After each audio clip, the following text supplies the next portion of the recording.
All right, class, let's go ahead and get started. A couple of quick announcements before we jump into class. As you know, there's no formal class next week, so you don't have to come to class. I'm going to post a video on the material. I plan on shooting that and posting that tomorrow, so that should be up and available. And I think it'll work out well because the section or the material for next week is an extension of the material for this week, so you'll get a chance to get absorbed to hypothesis testing tonight, and then next week I'll just have the video, which will expand that a little bit, but not much. So no formal class, but I actually have a treat for you all.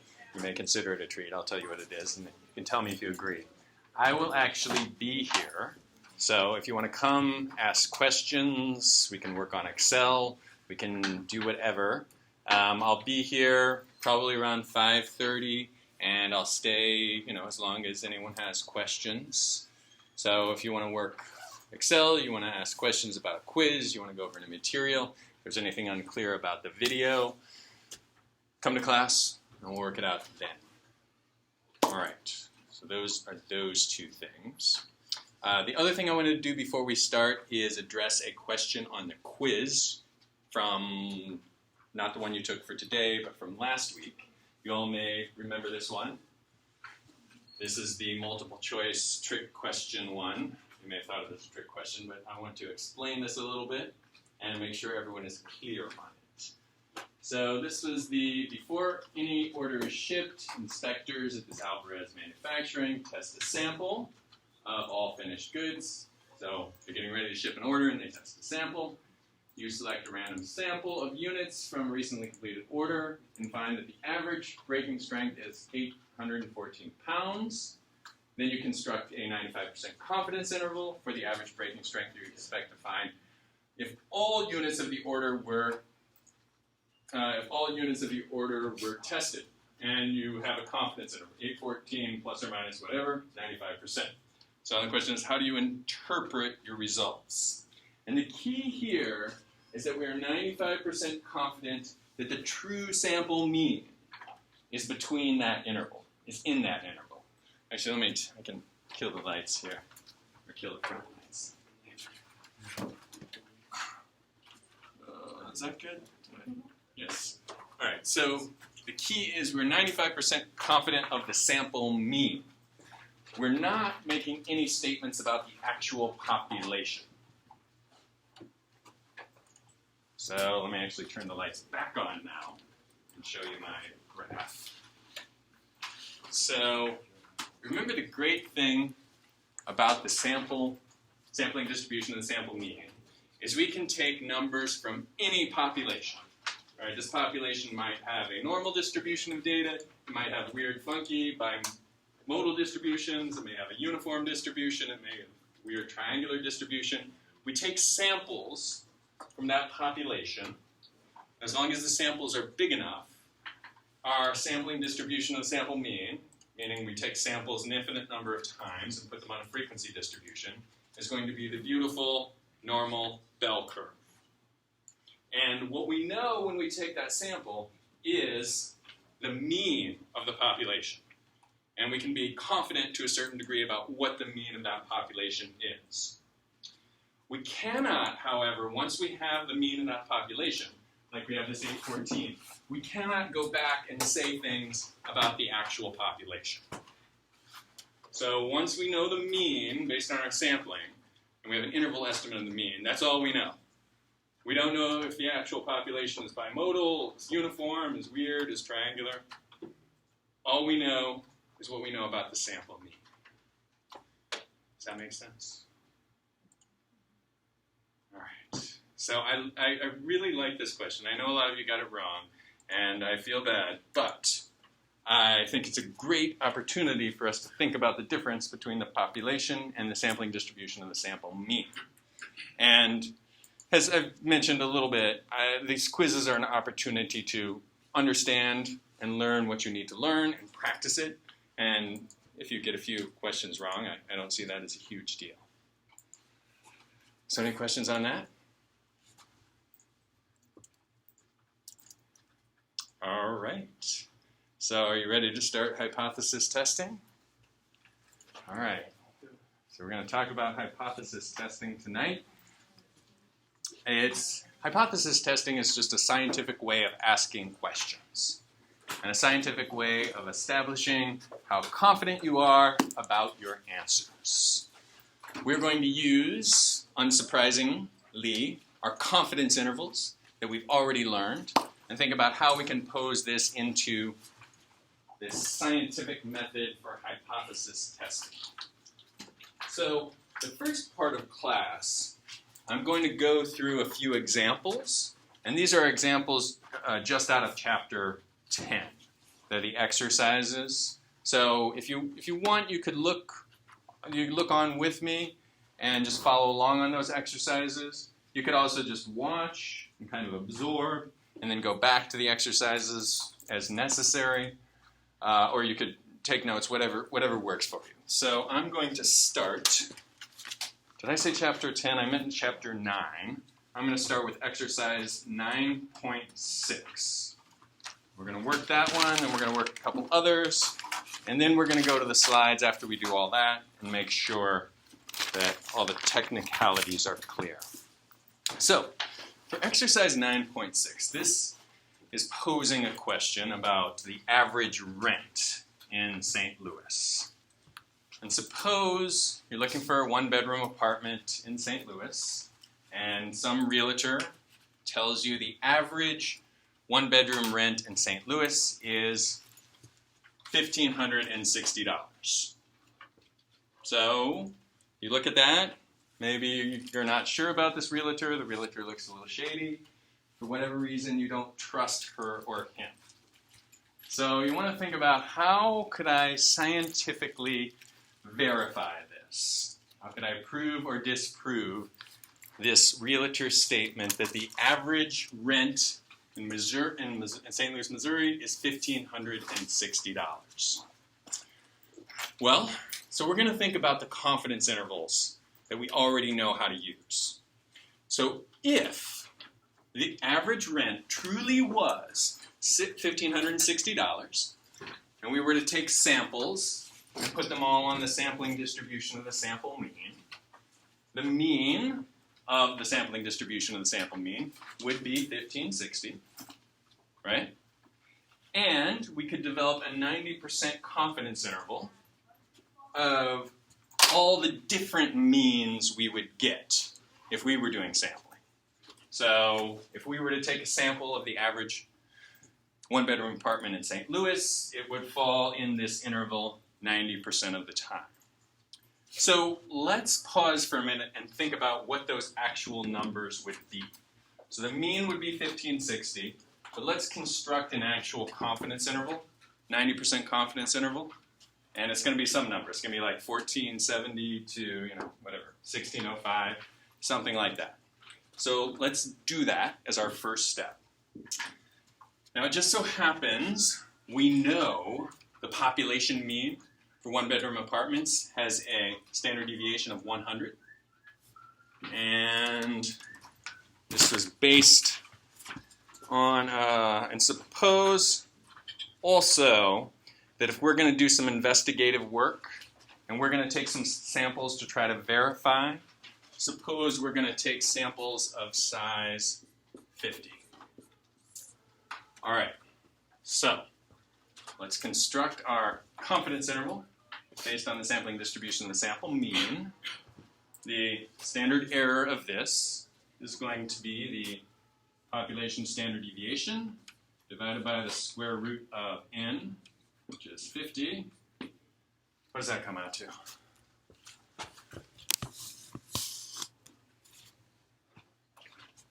Someone crank that for me. 14.14. Excellent. 14.14. So we want a 90% confidence interval. So what are the z values we would multiply our standard deviation by? Or what would be the 1.65. Yes. All right, so the z values, we'd have 1.65 on the positive side. We'd have negative 1.65. Okay, and we'd have our mean z-value would be 0 because the z-values are just standardized, with the mean being 0 and positive and negative standardized.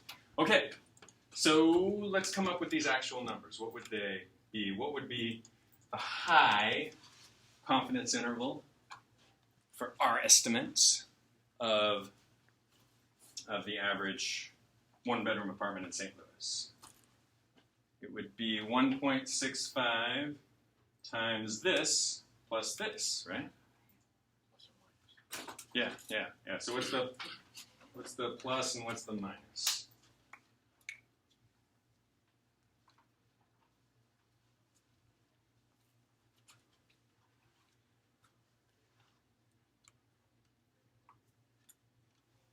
$1583.26. All right, 1583. Actually, I'll write this a little tighter here. Okay, so I've got 1560 in the middle, and I've got 1583.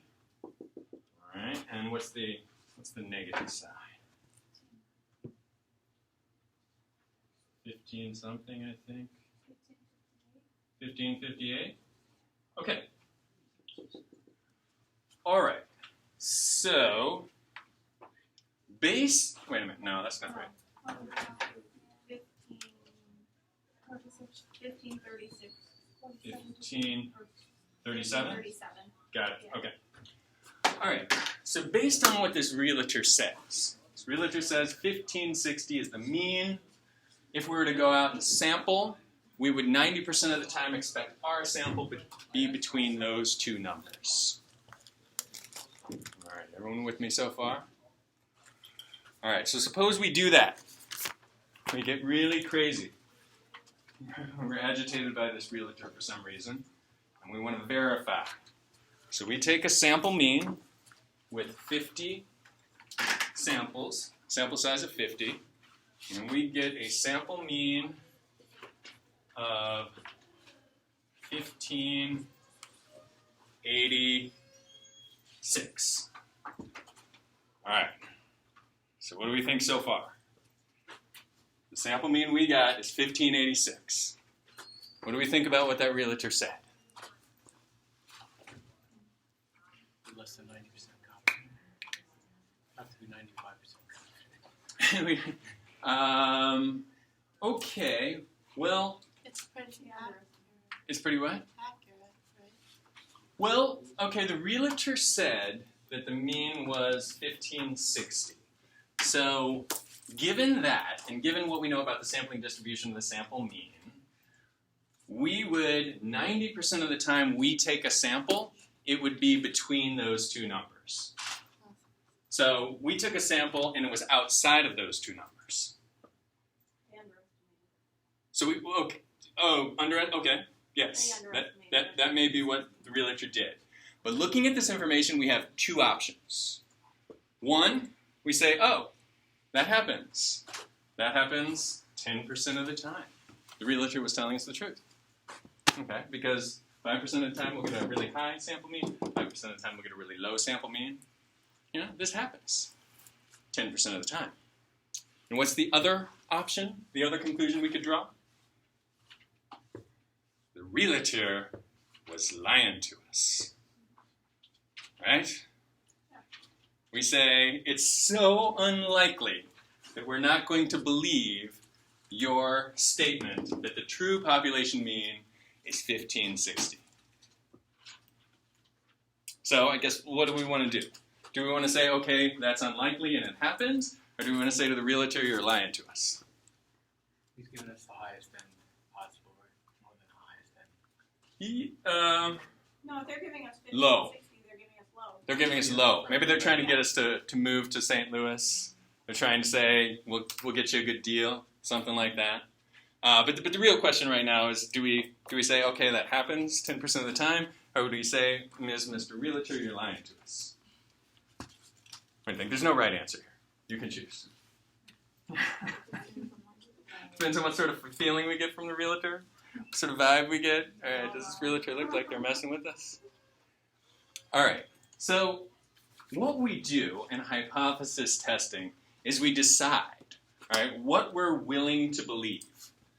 All right, if there's something that is less than 10% likely, we are not going to believe it. If we want to be more certain than that, we might widen this. We could say if there's something that is less than 5% likely, then we're not going to believe it. But if it falls, if it's like falls in between there, it's maybe like 8% likely, we'll say, okay, we believe you. We might even want to go further. We might even want to be 99% confident that the realtor is wrong.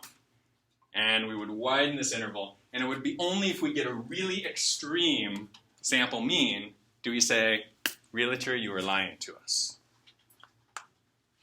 So that's what we construct in hypothesis testing. Let's look at these numbers. This, remember we said the actual mean was 1586. All right, 1586. So that's where the sample mean fell. And if we said we're willing to believe anything within this 90% confidence interval, and if there's less than a 10% likelihood of this happening, then we're not going to believe you. We're going to reject what you say as true. So it fell outside of that chosen range. Let's calculate how many standard deviations this sample mean was above the mean. So what is the z-score of this sample mean, our 1586? Let's see how many standard deviations it is above the mean. And let's call that our test statistic. Let's see. Test statistic. And since we're using the z distribution, we can actually just call it our z-stat. All right, and we're going to take 1586 minus what the realtor told us, 1560. All right, we're going to see what the difference is. So it's 26 is the difference between these two. Question is, how many standard deviations is that above the mean? And then that's going to give us an idea of what we might believe. Divided by 14.1. What do we get when we crunch that number?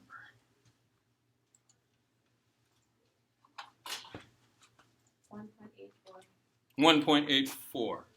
I like it. 1.84.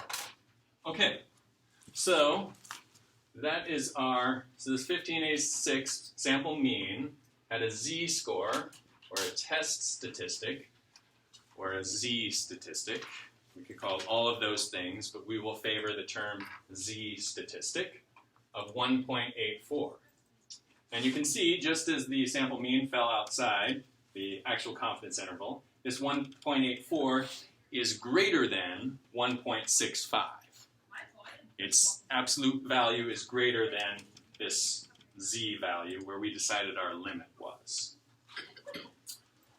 All right, so we've got two different ways of looking at the same thing. The actual price was higher than our confidence interval, and the actual, our z statistic was more standard deviations above what we were comfortable with believing. So let's think about how we would pose this question to make a scientific assessment of whether or not we believe the realtor. We're going to pose the first statement as the null hypothesis, which is what the realtor says, and we're going to assume that to be true. So that would be the mean equals 1560. And then we're going to construct an alternative hypothesis, which means what the realtor says is not true, so it's whatever the opposite of the null hypothesis. In this case, it would be the mean is not equal to 1560. So what we're going to do to make this decision is we are going to assume what the realtor says is true. And we're going to draw a sampling distribution of the sample mean. We're going to think about what that confidence interval was. We're going to use these plus or minus z scores, which we're going to call critical values. This negative 1.65, positive 1.65, call these critical values, because this is the critical value. All right, because this is where our cutoff for what we might be willing to believe is. And this negative 1.65 is also a critical value. And if our z statistic, our test statistic, falls outside of the critical values, then we are going to reject the realtor's null hypothesis. And then we are going to assume the alternative hypothesis.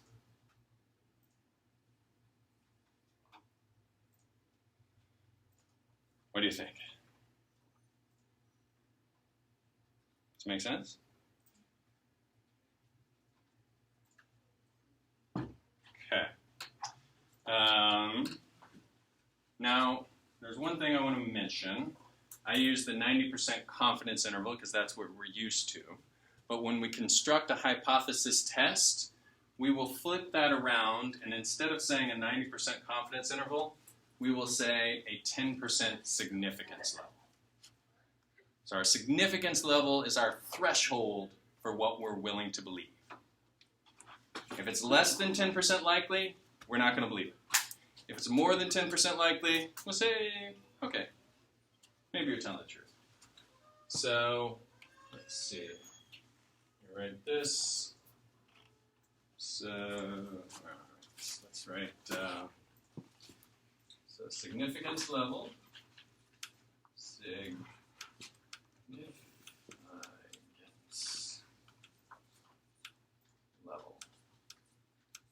level, and we will signify that with a little squiggly thing that looks like that. We'll say 10% or 0.10.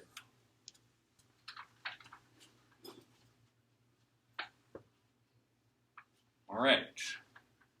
So let's go back through this and make sure we're clear on what we did. So I think we have all the key components. So our realtor said to us initially, she thinks the average one-bedroom apartment in St. Louis is $1,560. And our reaction to that was, well, we're a little skeptical. We're not sure we believe you.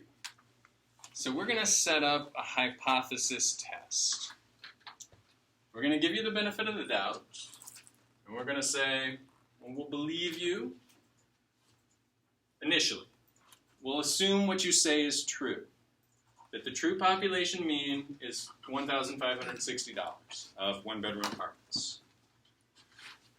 We're going to look for evidence to the contrary. And if we get evidence to the contrary, we are going to reject your null hypothesis, and we are going to assume the alternative hypothesis.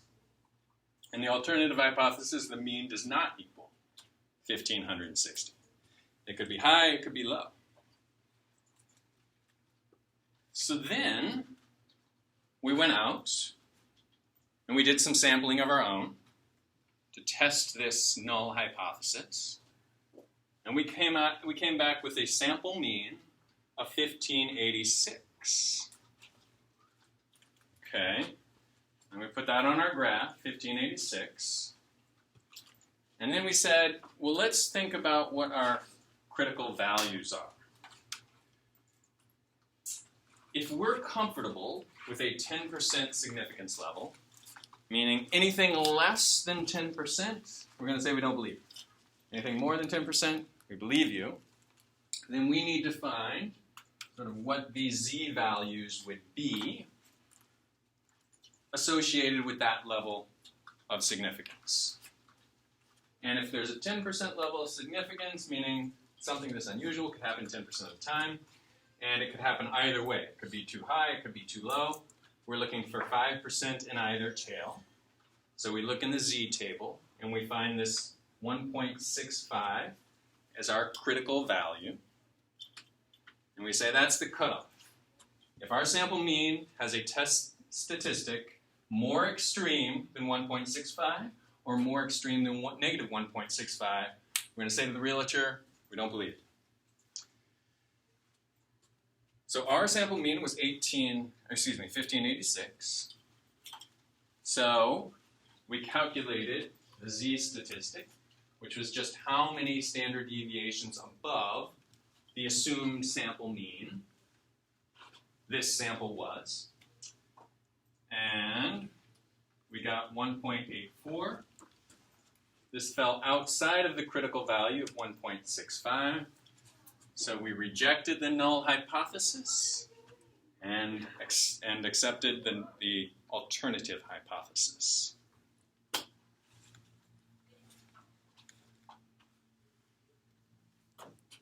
questions?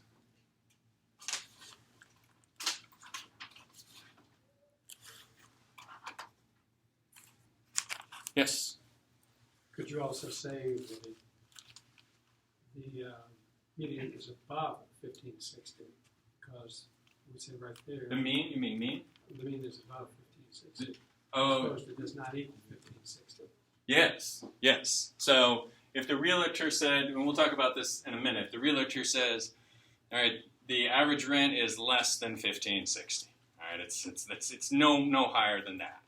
And we could say, well, we're gonna pose a different alternate null and alternative. We'll say, well, we're gonna assume that it's less than 1560. We're gonna look for overwhelming evidence that it's above 1560. And we'll just frame that question in a slightly different manner.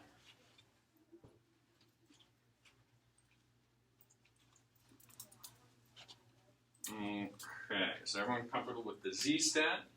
Have we got that? So if it's less than 10, so that's why you said that he was lying.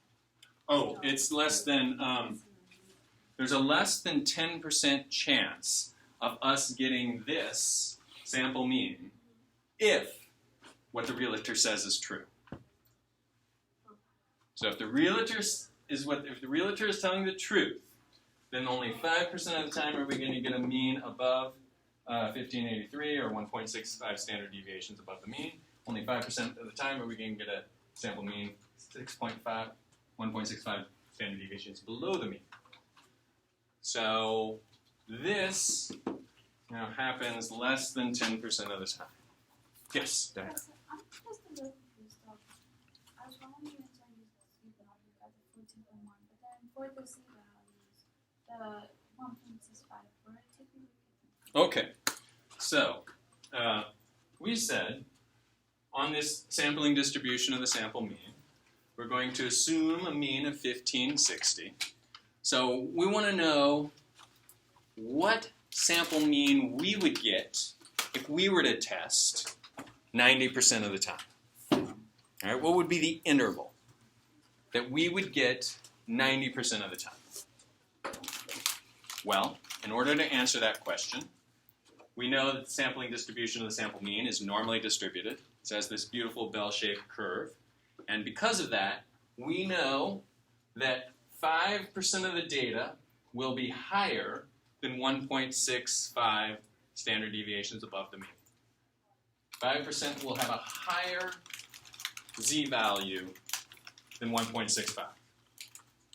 We also know that 5% of our sample means will have a lower z-value than negative 1.65. So we know that 90% of the time, any sample mean we construct is going to have a test statistic, or a z-stat, between negative 1.65 and positive 1.65. Does that make sense? So if it was 95%, it would be 2.5 on both sides. Yeah, all right, let's do that. So let's say, all right, so we can see here, we're looking at a significance level of 10%. All right, that's, that can happen. So maybe before we storm into that realtor's office, we want to be a little more confident that the realtor was actually not correct. Suppose we want a significance level of 5%.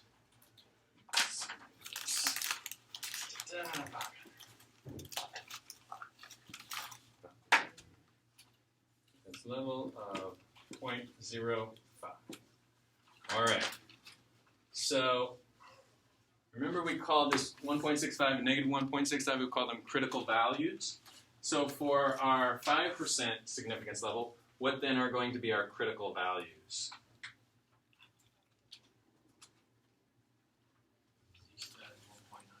Excellent. Excellent. So 1.96 on the positive side, 1.96 negative on the negative side. Okay, so now we're willing to believe a little bit more. Right? It has to be less than 5% likely before we storm into the realtor's office and say we don't believe you. Maybe the cost of firing this real estate company is significant. So before, maybe this is not just us looking for our own apartment, maybe we're representing a company, representing a firm. And so the switching costs of getting rid of this realtor are high. So we want to be very confident that the realtor is wrong before we fire her or him. So if we had a significance level of 5%, what would we conclude with this question, the null hypothesis and alternative hypothesis? Would we reject the null hypothesis?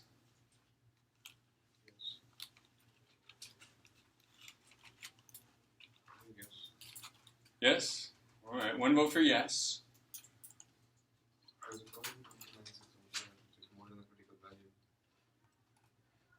So remember our critical value for the 5% significance is positive 1.96 or negative 1.96.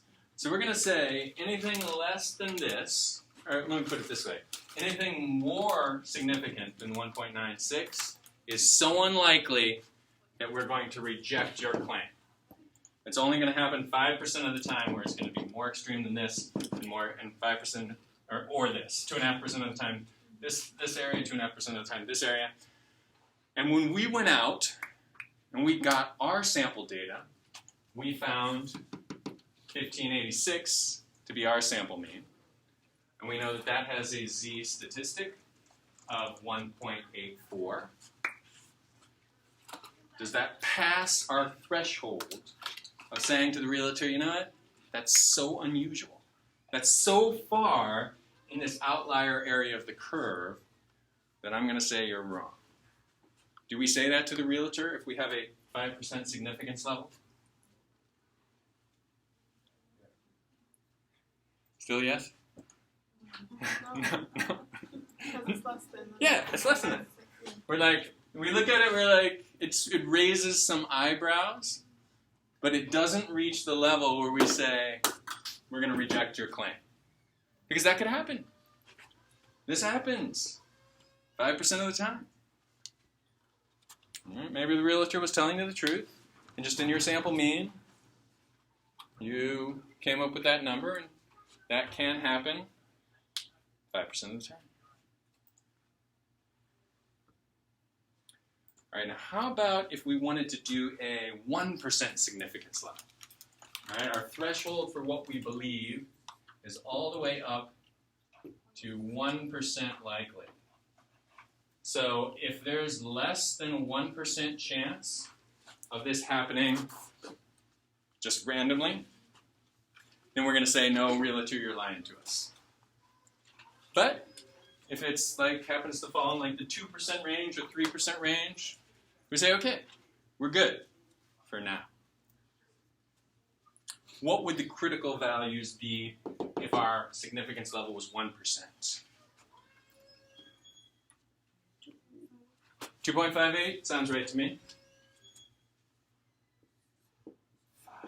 5.8 on the positive side and negative 2.58. Okay, so then we need even more extreme, more evidence to the contrary before we reject the null hypothesis.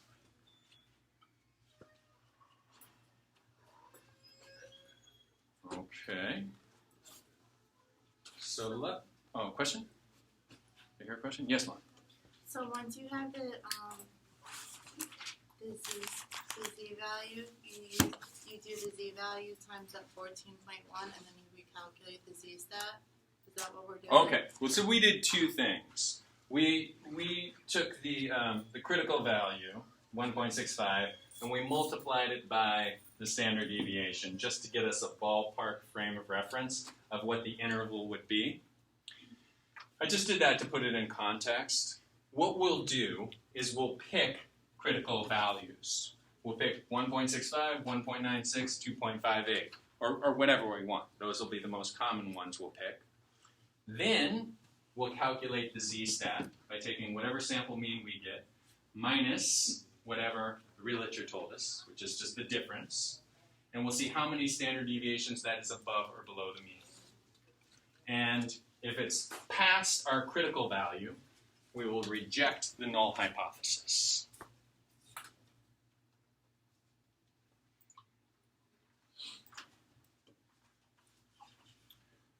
Okay.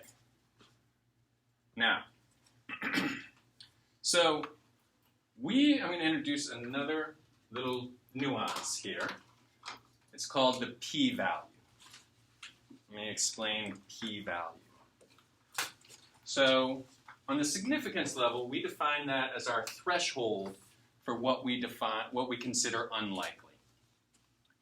The p-value will tell us the exact probability of that test statistic. So for this sample mean, we calculated a test statistic of 1.84. That was outside the 10% confidence, or is less than 10%, but it was more than 5% likely.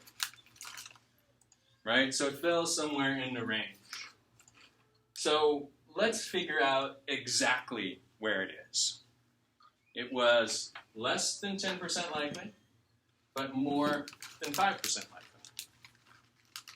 Everyone understand what I'm saying there? So let's figure out exactly what it was. The way we can do that is we can look up 1.84 in the z table, and we can find the area associated with 1.84. So let's do that. P-value is the exact calculation of likelihood.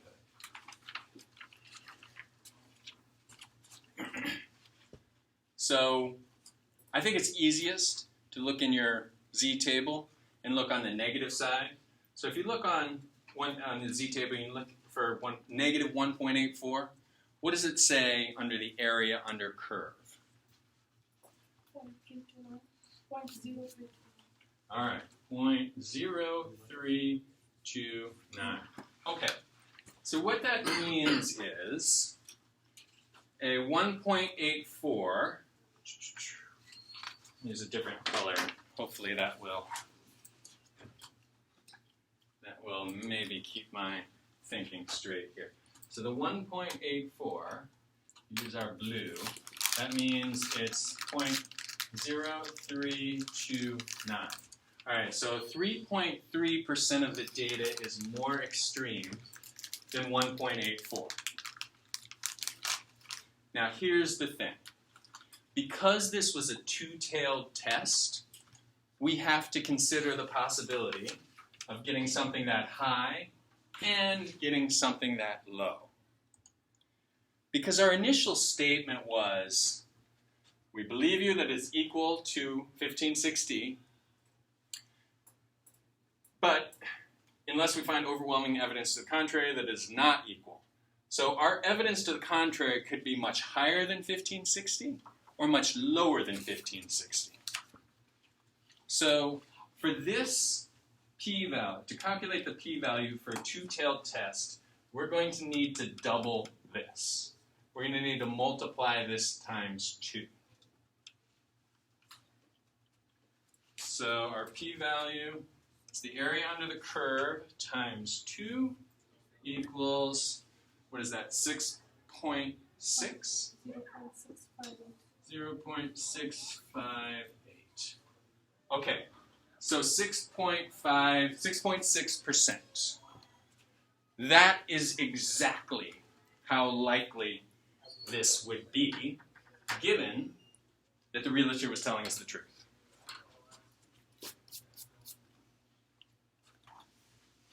So again, if we believe what the realtor says, that the mean is 1560, then the chances of us getting 1586 or something that extreme, either positive or negative, would be 6.6%.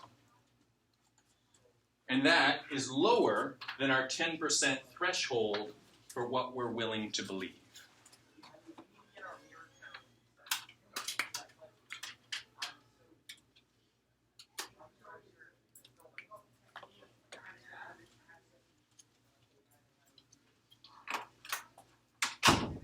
Make sense? I wasn't late about it. I would never leave last time. Everyone get one of these? Okay. Oh, you need one?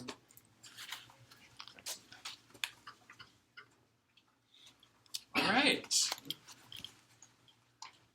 So let's spend a few more minutes on this because it seems like we're getting it.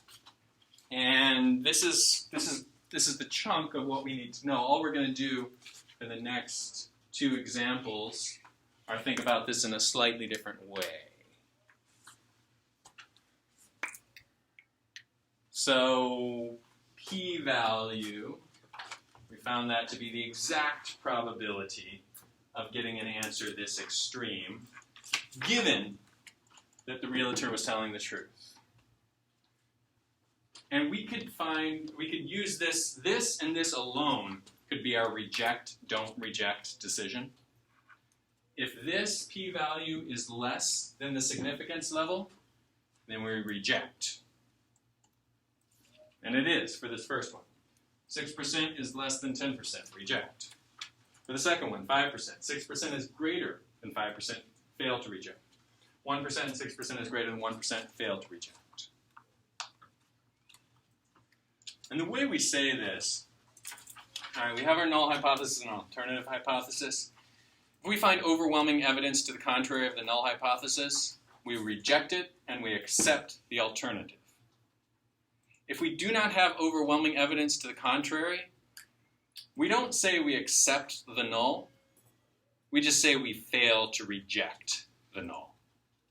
So I'm not saying the realtor's telling us the truth. That's the last thing I'm going to say. I'm not going to say you're telling us the truth, but I'm just going to say I don't have overwhelming evidence to prove that you're lying. So I fail to reject. All right. And we based these critical values, the 1.65, 1.96, 2.85, based on our desired significance level, which is just the polar opposite of the confidence level. And we used our sampling distribution of the sample mean to determine the likelihood of getting a sample mean that we got.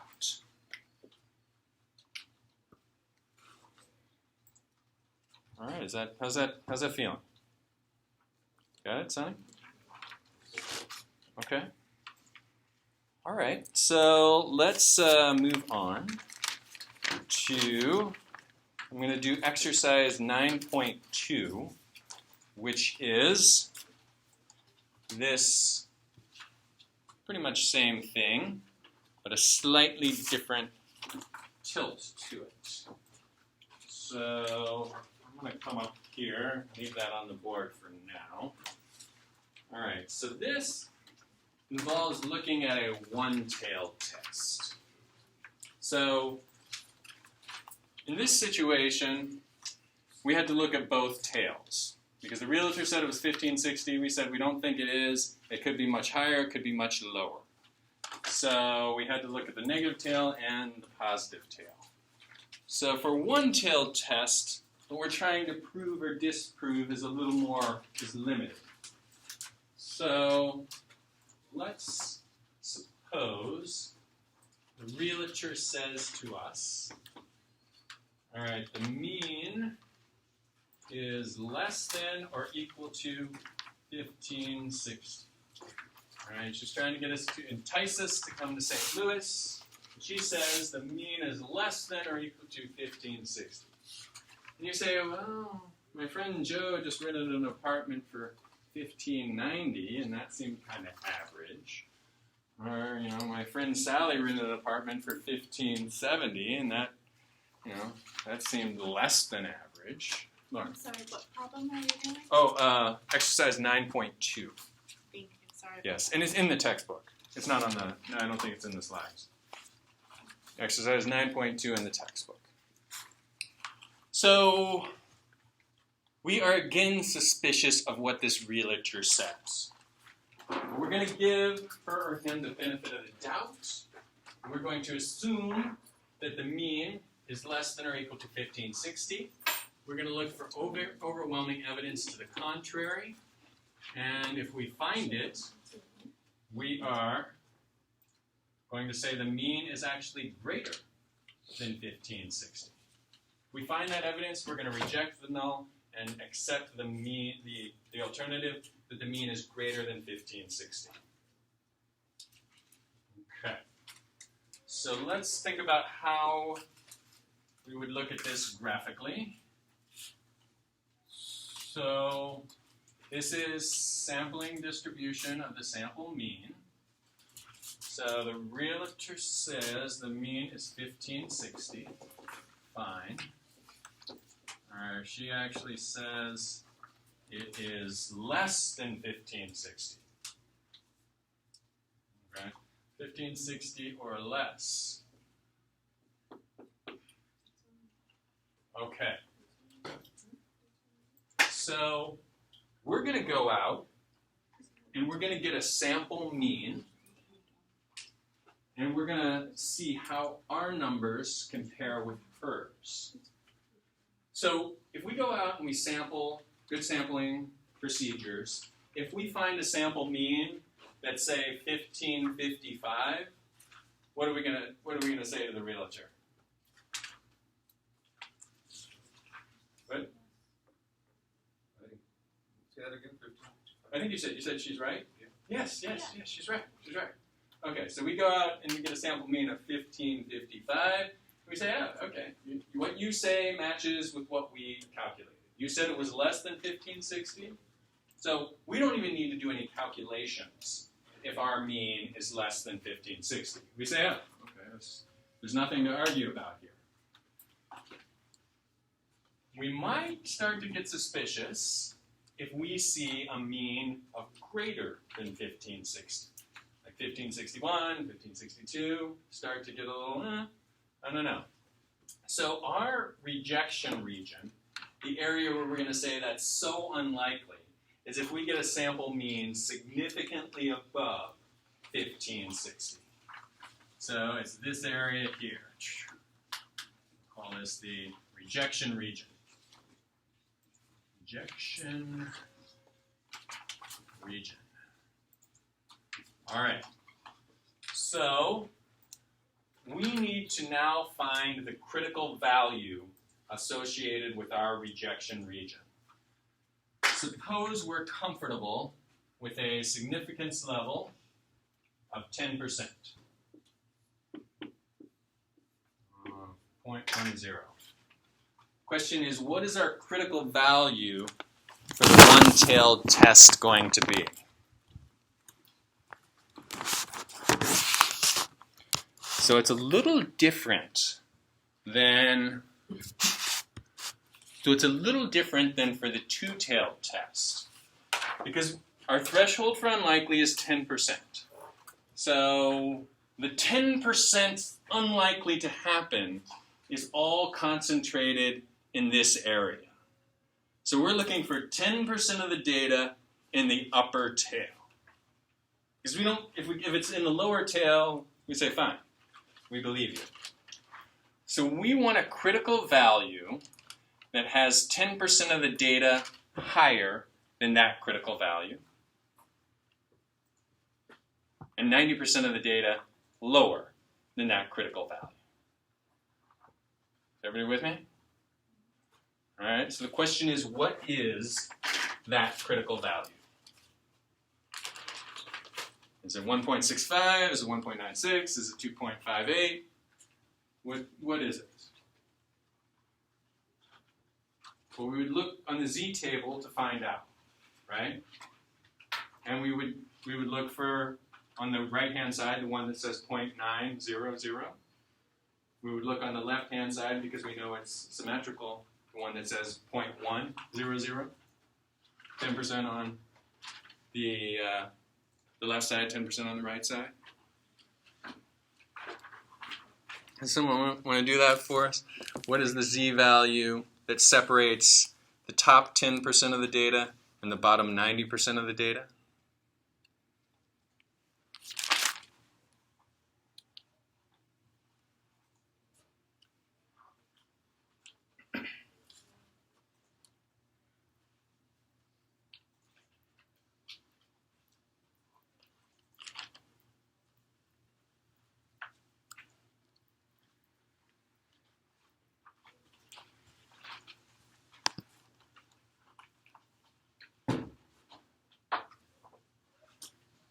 So 1.65 separates the top 5% and the bottom 95%. 1.96 separates the top 2.5% and the bottom 97.5%. So it's going to be less than 1.65, right? It's going to be like 1.3 or 1.4. 1.29, I like it.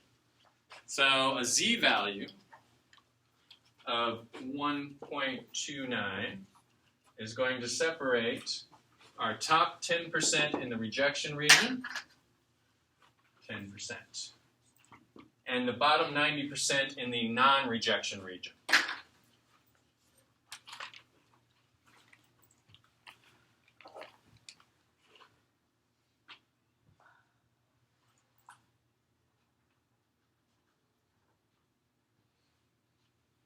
So for this one-tailed test, we only have to consider the top tail, but we're still, if the significance level is 10%, we're still looking for the 10% of the time when, if what this realtor said was true, we would get an answer, a sample mean this extreme.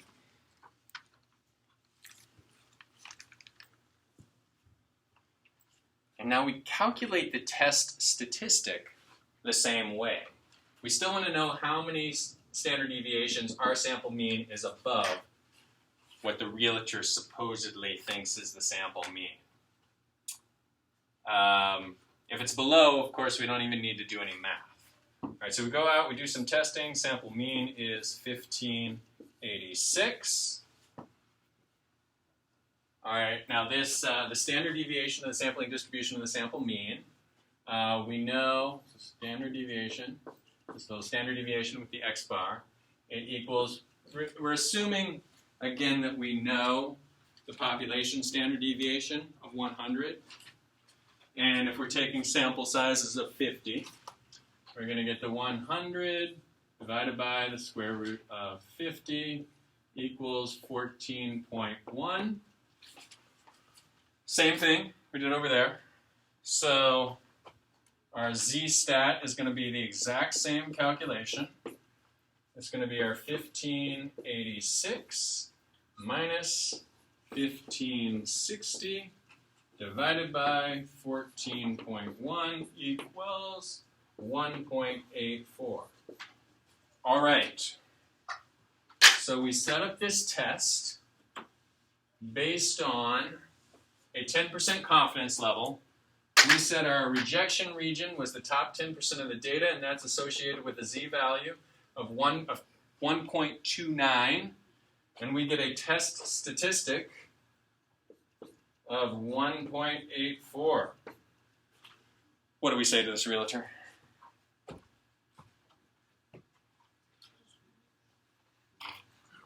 Get out of here. Get out of here. Yeah, that's what we say to the realtor. All right, so one-tailed test, we need to calculate the critical values. This is our critical value. Critical value. And our sample mean is past the critical value, so we reject the null hypothesis and we accept the alternative hypothesis. We have overwhelming evidence that the mean of the average one-bedroom apartment in St. Louis is less than 1560.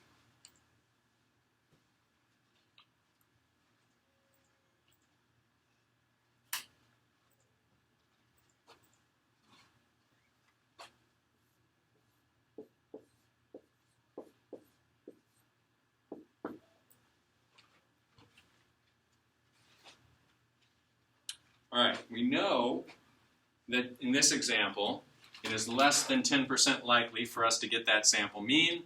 Same question as last time. Let's get the exact likelihood of getting a sample mean this extreme.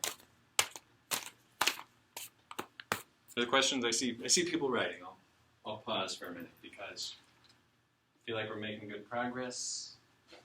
All you really need to understand is what we've gone over so far with one more tiny variation.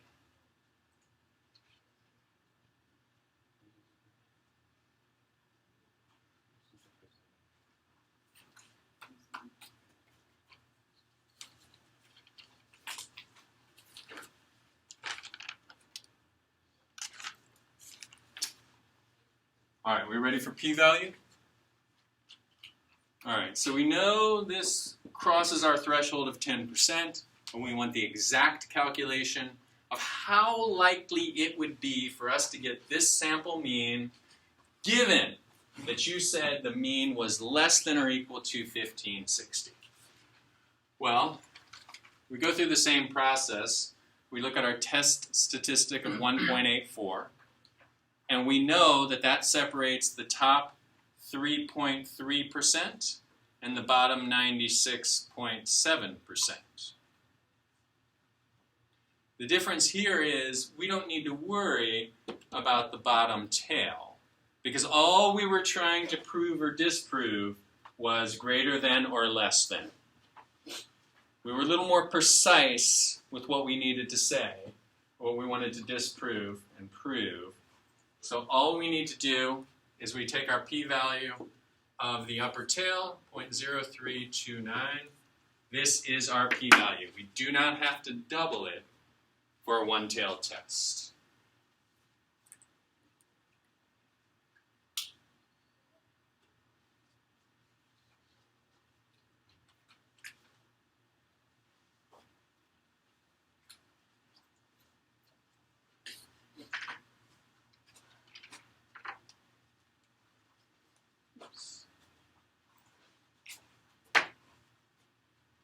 All right, does that make sense?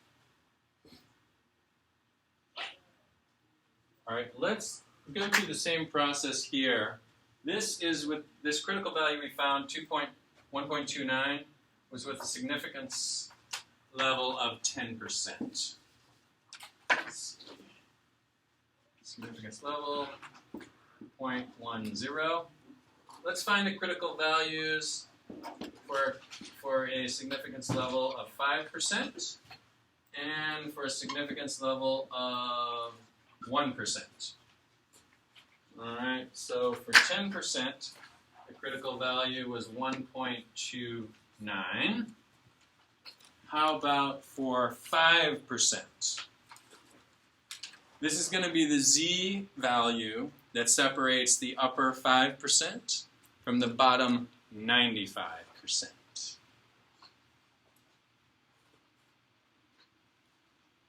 Somebody want to tell me what that is?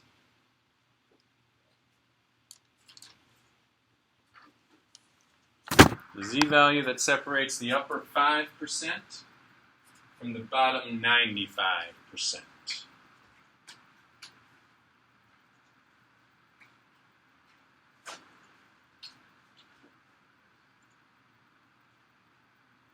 I had prizes. I would offer prizes at this point. You're gonna kick yourself when you hear the answer. Yes, 1.65. Yes. If we wanted a lower significance level, meaning we want to be more confident before we reject the realtor's decision, then we would have a critical value of 1.65. All right, how about a critical value? How about a significance level of 1%? What would be our critical value at that case?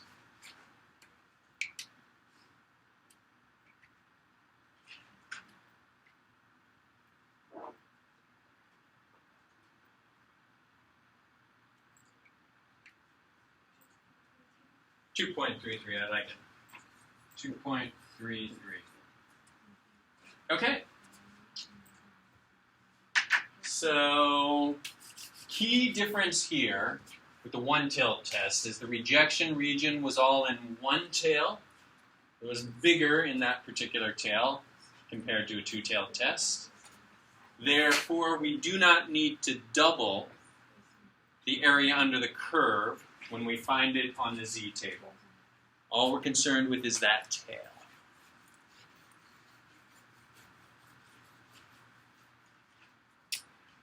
All right, I'm going to erase that board. You're going to have a couple minutes as I get that erased, and we're going to move on to the next exercise. And think in the meantime if you have any questions you want to ask about this or this. But make some room over here. I have a question. Yes. So you said that one method for determining whether you're going to reject the hypothesis is using the p-value. If it's less than the significance level, then you can reject it. But what was the other method? The method is the critical value method, which is if our test statistic is more extreme than the critical value, then we reject the null hypothesis. Because our z-stat, our test statistic, was 1.84, and that is more extreme than 1.29. Thank you. You bet.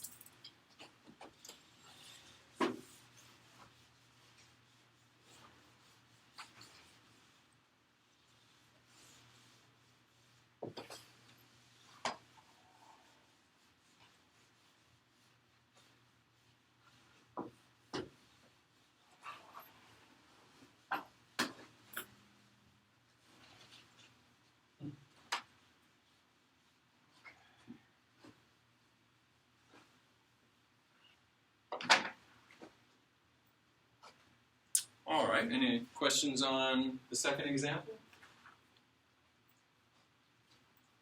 Let's move on to the last example we're going to go through before we turn to the slides. And the slides will just be a good way of summing all of this up. There's nothing new once we start looking at the slides. We're going to look at exercise 9.7.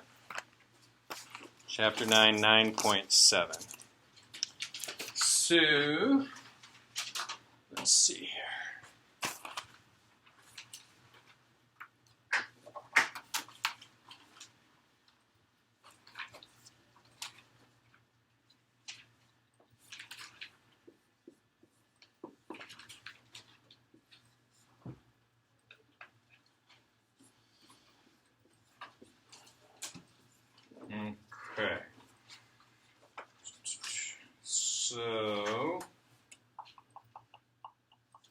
Okay. So the last example we're going to look at is, suppose we don't know the population standard deviation. Okay, if you recall, in the last two examples, we were given the population standard deviation for all one-bedroom apartments in St. Louis being 100. You know, maybe there's ways statisticians could estimate that based on previous year's data, based on other demographic data. But for the most part, we won't know the population standard deviation. So what do we do if we don't know the population standard deviation? Use the sample. Use the what? Yeah, use the sample standard deviation, which is going to be a little bit bigger. And then there's one other thing we do if we don't know the population standard deviation. We can't use the t-table. We need to use the Wait a minute, did I say that wrong? Yeah. We can't use the Z table. We now have to use the T table. And the T table is just going to add a little bit more padding to our confidence interval to account for the fact that there's an unknown variable. So, all right, the realtor says average rent in St. Louis is less than $1,560. We say we're a little suspicious about that. We're going to set up a hypothesis test. We're going to assume what you say is true. We're going to look for evidence. If we find overwhelming evidence to the contrary, we're going to say that the population mean is greater than 1560. All right, so we're doing a one-tailed test. We go out, we do a little sampling. We sample 20 people. Of course, we do good sampling procedures. And there is one thing we know, and I think I may say this on exercise 9.7, is that we know that the population is normally distributed. We do. That is a critical piece we need to know because we're using a sample size of less than 20. So we have to know that the population is normally distributed before we can do any of the fun stuff with the sampling distribution of the sample mean. Be that as it may, we take a smaller sample size and we calculate our sample mean as a little different. We calculate it as 1598. All right, and we calculate a sample standard deviation of 110. Okay, so the realtor says less than or equal to 1560. We're a little suspicious. We think it is greater than 1560. We're going blind a little bit here. We don't know the population standard deviation. We do know the population is normally distributed. We only have enough funds and resources to sample 20 people. But we do use good sampling procedures, simple random sample of 20 people. We find a sample mean of 1598. Okay, so that is more than the realtor said. So we could be in a position to disprove what the realtor said. If it were less than what the realtor said, then we wouldn't even need to go further. But it's more. Okay, so the realtor said 1560. All right. Suppose we still want a significance level of 10%. 0.10. 10%. All right, so we're going to find a rejection region, just like we did in the previous example, of what would be 10% likely to happen given 10% or less likely, given what you say is true. Reject. Okay. So we need to do a couple things. One, we need to calculate our test statistic, which is going to be different than 1.84 for two reasons. One, because we got a different sample mean in this example, and also because we have a different standard deviation of the sampling distribution of the sample mean. So we're going to get the test statistic in a minute. But first, let's find out the critical value. On a t-distribution, what is the critical value that's going to separate the upper 10% from the bottom 90%? So our critical value, CV. So how we're going to do that is we're going to look in the Z table. Yeah, T. Sorry. Thanks for keeping me on track. We're going to look in the T table, and I think we're going to, all we have to do is look under area under the curve, 10%. For degrees of freedom would be 20 minus 1, which would be 19. How much? 1.32? 8. All right, 1.33. Okay, fantastic. Okay, so that is our critical value. So the only other thing we need to do now before we're ready to make a decision, of course, we'll we'll do some other things like p-value after that. But we could make a decision after we calculate the test statistic of our sample mean. And if it is greater than 1.33, then we're going to reject. If it's less than 1.33, we fail to reject. So we need, we know that our sample mean is 1598. Assuming what the realtor says, 1560, that means our sample mean is $38 higher. We need to know how many standard deviations higher that is.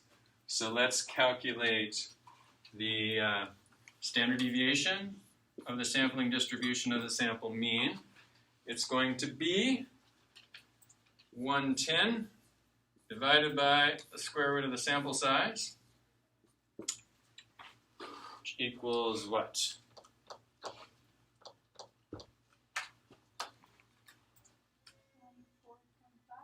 How much? That's 110, right? Yeah. 24, 0.5. 24.5 or 6. All right, leave it in your calculator. 24.5 or 6. So, all right, we've got our sampling distribution of the sample mean. So let's find our test statistic. And we can also call this our t-stat, because we are now using the t-distribution. It's going to be the difference, 1598 minus 1560. 1560 divided by sampling distribution of the sample mean, 24.6. What does that come out to? 1.54.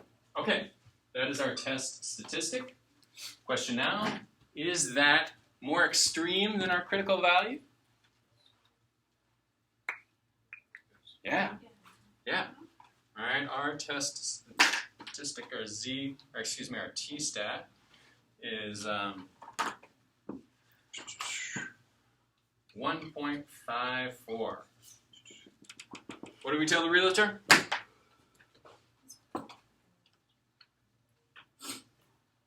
Anyone? What do we say to the realtor? Really the 1.5? Okay.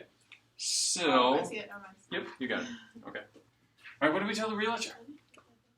Somebody say it for me. You can do an accent if you want.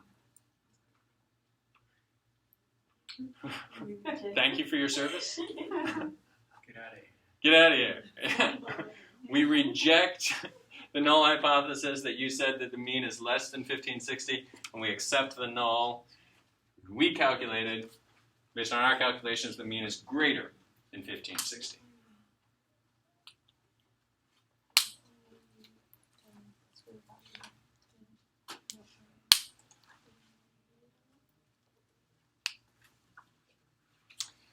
Now we could do a p-value, but since the t-distribution does not have as much information, looking in your textbook, we could only do an estimation of the actual p-value.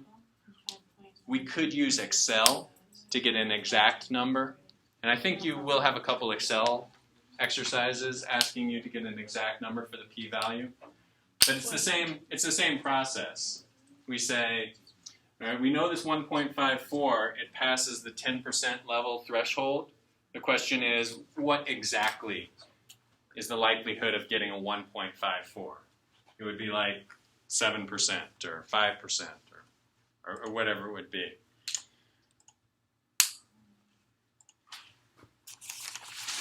Any questions?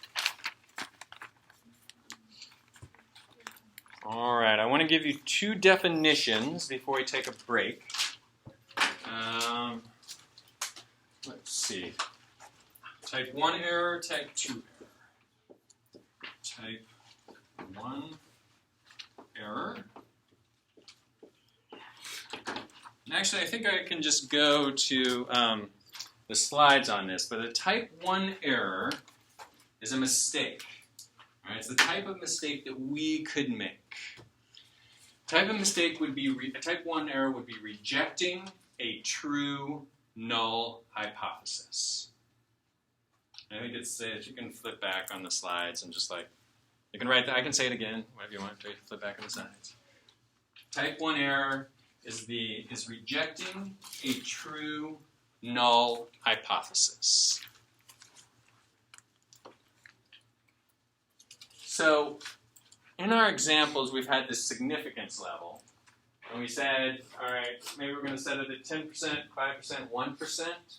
If we set it at 10%, and we say if something less than 10% likely happens, we're going to tell the realtor we think you're lying. But we could be wrong about that. How often, if we have a significance level of 10%, how often might we make a type 1 error? How often might we wrongly storm into the realtor's office and say you're wrong? How often would that happen to us if we have a significance level of 10%? I'll give you a hint. If you just guess, you'll get it right. It would happen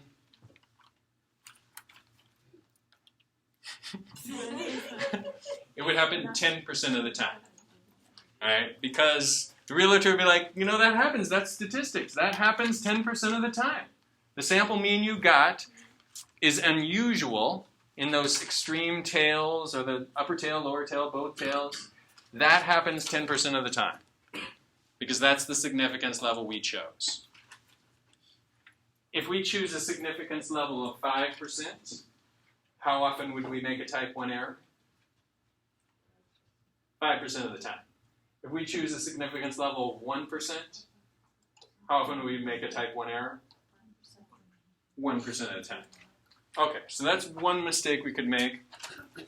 And a type 2 error, we good on that? Type 1 error?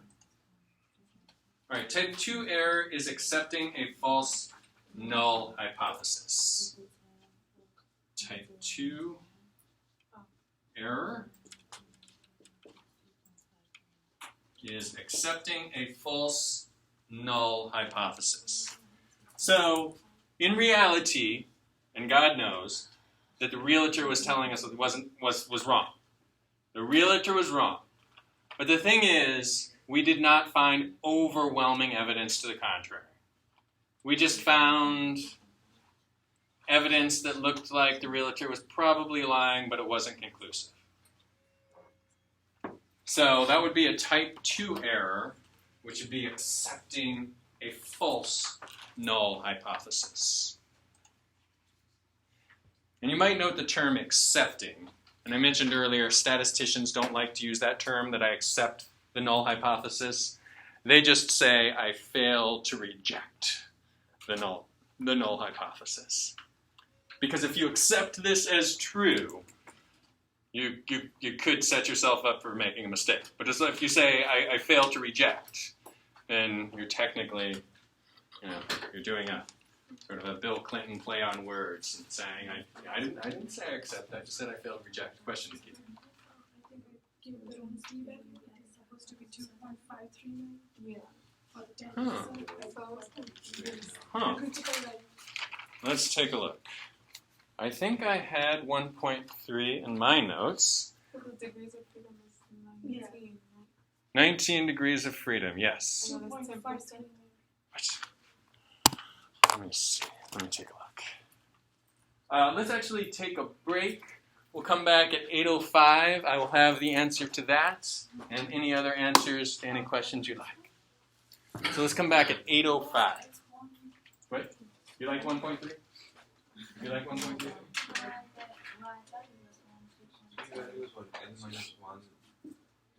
Degrees of freedom. Let's see.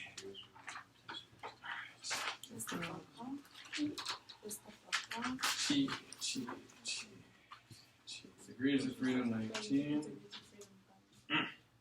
All right, so it's degrees of freedom 19, and then the first column, point 1, is 1.328. So the book has it wrong. The book says 2.539. My book says. No, in the exercise. In the Wait, what did you exercise, say it was?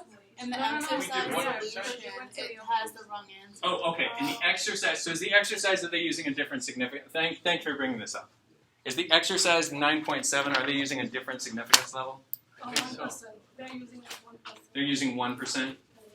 So we are Yeah, using they're a using 1%. Yeah, so if it's a 10% significant, Yeah. I'm so glad you brought this up. So this will save you potentially frustration as you're looking at the example, saying, why is that different from what we did in class? We'll recap that when we come back from break.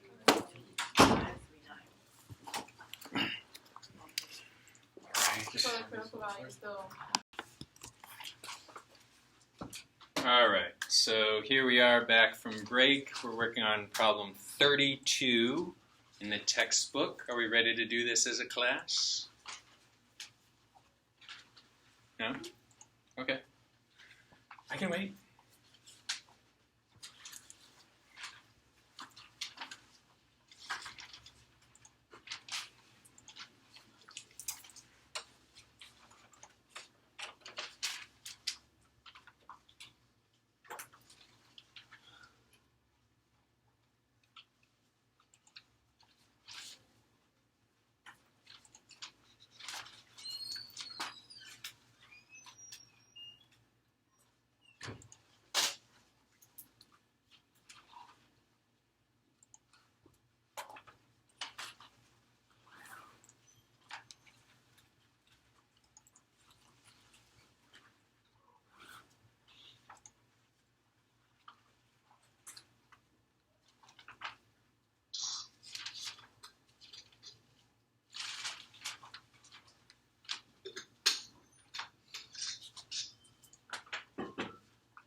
Everyone's working hard, so we're waiting.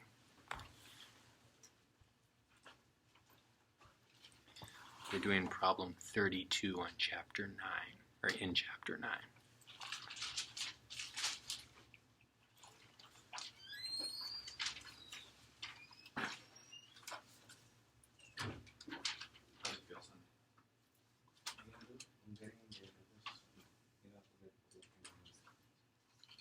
All right, let's do it. Do it together. Looks like you're still all working a little bit, but hopefully you have some idea of how to approach it, and this will just crystallize it when we look through this together. So we've got a null hypothesis that the population mean is 1,000. Fine, we'll assume that's true for now, unless we find overwhelming evidence to the contrary, in which case we'll reject it, and we'll accept the alternative hypothesis that the mean is not equal to 1,000. We do some research on our own. We sample 81 people, and we find a sample mean of 975. So it's, I don't know, is that close to 1,000? Is it not close to 1,000? Well, it depends on how we look at it. We also have the information that the population standard deviation is 90. And to make this test, we're going to go with a 5% significance level. So if what happens in our outcome is less than 5% likely to happen, just randomly by chance, then we're going to reject the null hypothesis and assume the alternative. So if we were to put this all on the sampling distribution of the sample mean, let's assume 1,000 is the correct mean. What is the standard deviation of this sampling distribution of the sample mean?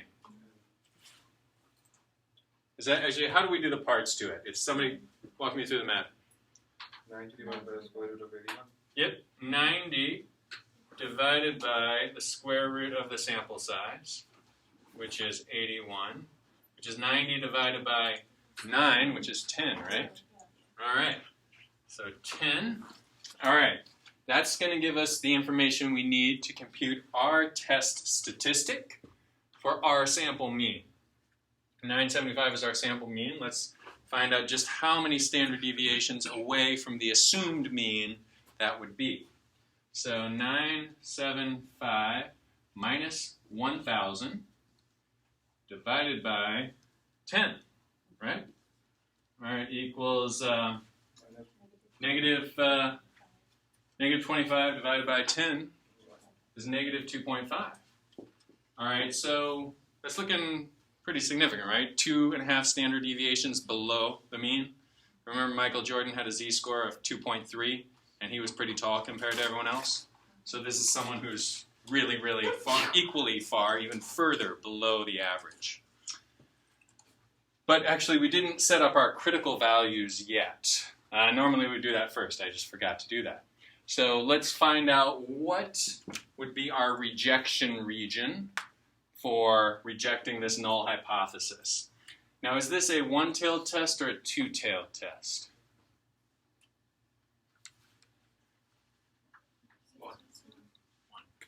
One? Two. It is a two-tailed test because the null hypothesis is that the mean equals something, and we could disprove that two ways. It could be either really high or it could be really low. So this is a two-tailed test. And I think that's the way to look at it. We could disprove that two ways. It could be really high or really low. If it were a one-tailed test, we could only disprove it in one tail, so to speak. All right, so it's going to be a two-tailed test. We're going to have two rejection regions, one really low, one really high. If our significance level is 5%, all right, then we're looking for 2.5% in the bottom, 2.5% in the top is our rejection region. What then is going to be our critical Z value?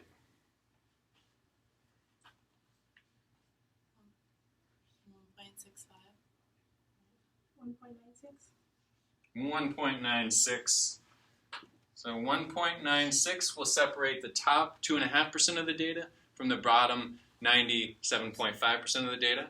Negative 1.96 will separate the bottom 2.5% of the data from the top 97.5% of the data.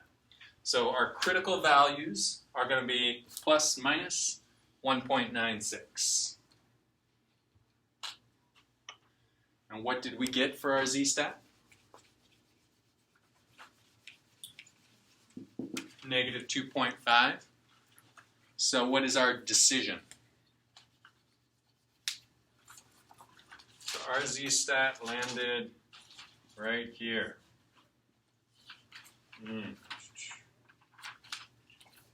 Negative, oh wait, no, not here. Other side, sorry. Landed over here, negative 2.5. Z-stat. Z-stat. So what's our reject, fail to reject, accept? What do we do?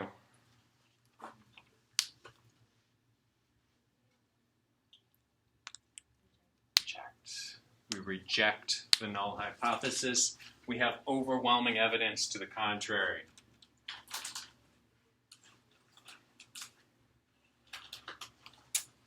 The last thing we need to do to solve the requirements of this problem is calculate a p-value.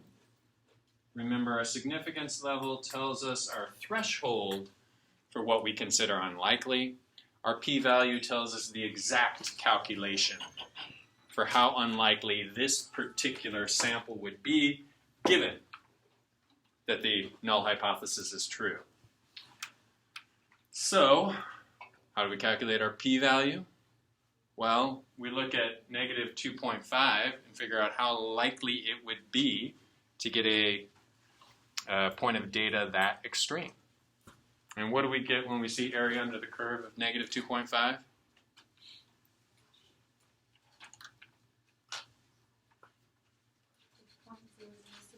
How much? 0060. Okay, so that's 1/6. No, yeah, 0.6 of 1%. Yeah. 62. So a little bit less than 1%. Now, is this our answer? 62. Multiply by 2. Because when we started this problem, all we said was the alternative is that it is not equal to whatever you say it is. So we could prove that with a really high number or a really low number. So we need to say the chances of ending up with a test statistic this extreme is double whatever we get in that tail, which is going to be 0.012 or 1.2%. Hopefully that matches the answer in the back of the book. Or the answer, did anyone get that answer? Oh, I'll just assume it's okay. Fingers crossed.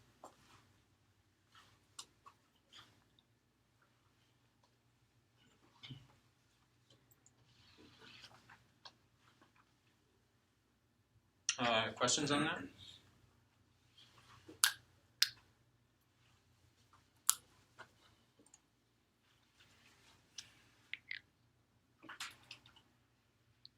All right, I think I want to move on and do one more question just like this. Just have you work it out, and then we'll do it as a class.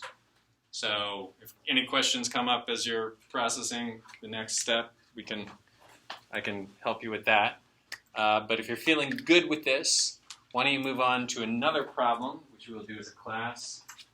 I would like to do number 6 in chapter 9. It would be page 322, number 6. Page 322, number 6. Question? No.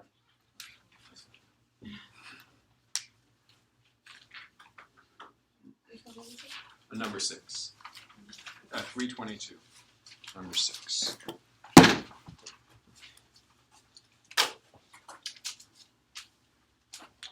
a little confused about how you get the p-value. Okay, so we wanted to know how likely it would be to get a test statistic of negative 2.5. We know that's in a very extreme edge of the normal distribution. We also know that it's less than 2.5% likely. But that's all we know right now. So we want to know exactly how unlikely it is. So we say, what negative 2.5 is the z-value that separates the bottom what percentage of the data from all the rest? The same way we say negative 1.96 separates the bottom 2.5% from the top 97.5. That's the same question. If we were to put 2.5, what would that be? Well, it would be the bottom 0.6 of 1% of data and the top 99.4% of data. Because it's a two-tailed test, we now need to double that 0.6 of 1%. Because we didn't know it was going to be really low when we started this experiment. It could have been really low, it could have been really high. So for two-tailed test, we double that. Does that make sense?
68.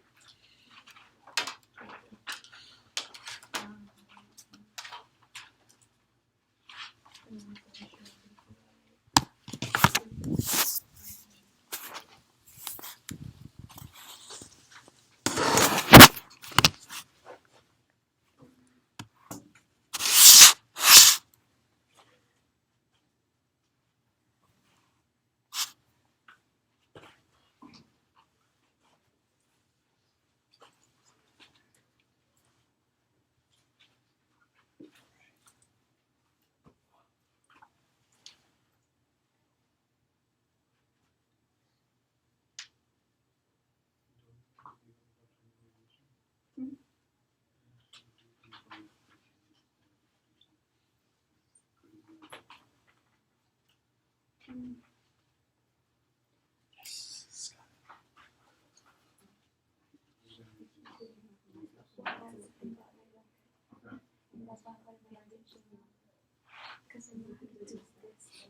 Is that your Z-stat? Negative Z-stat? Remember, negative 2.5 is crazy extreme. Negative 87 it's off the chart. Yes, sir. So you can kind of confusing getting this value. I don't know. I'm checking this to the variable. You got the Z-stat? Oh wait a minute. No, we're just doing the critical values. Yeah. Okay. Yeah, that's fine. How should I check this? So you want 1%. So it's 2 data tests, and you want 1% of the data total, half of the percent of the data. So you're looking for one. No, you're looking here for 1/2 of 1% of the data. So that would be 99.5. Yeah. So it'd be like right here, wouldn't it? Yeah, that's it. That's 2.58.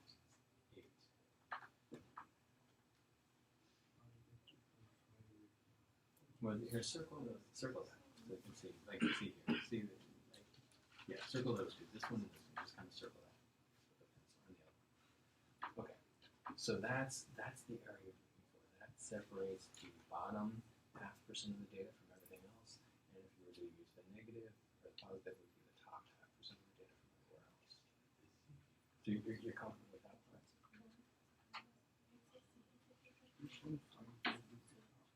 Wait, and why it's 2.5?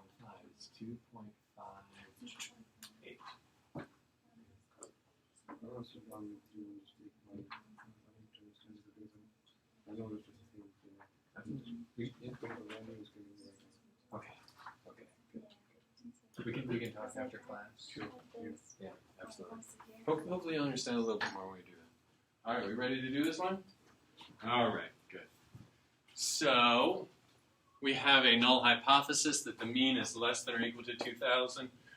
Our alternative hypothesis is that the mean is greater than 2,000.